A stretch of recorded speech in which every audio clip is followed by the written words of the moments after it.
Easy low carb meal po. Ito po yung aking chicken curry. So una po magigisa po tayo ng sibuyas.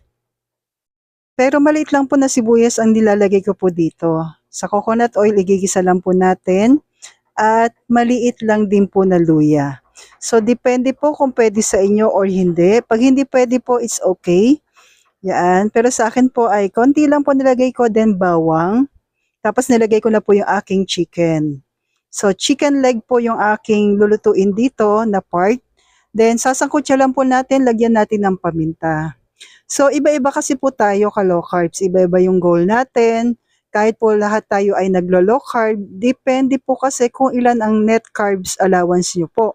Yung iba po sa atin ay hindi talaga naglalagay ng mga sibuyas, bawang, it's okay.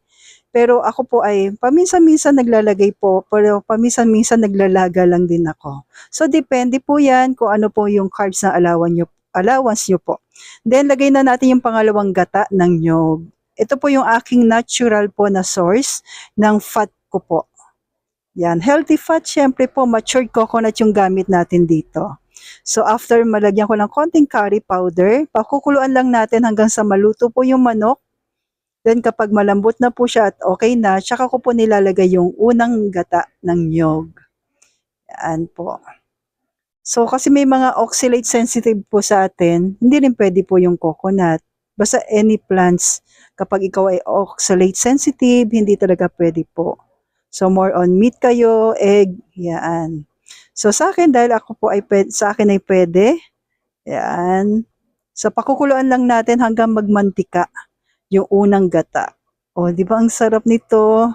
Kakainin ko po ito na merong 1 tablespoon po na toge na share ko po. Then, fresh po na oyster. So, yan po yung aking low carb meal. Nawa po ay makadagdag kaalaman doon sa mga hindi oxalate sensitive. So, follow for more.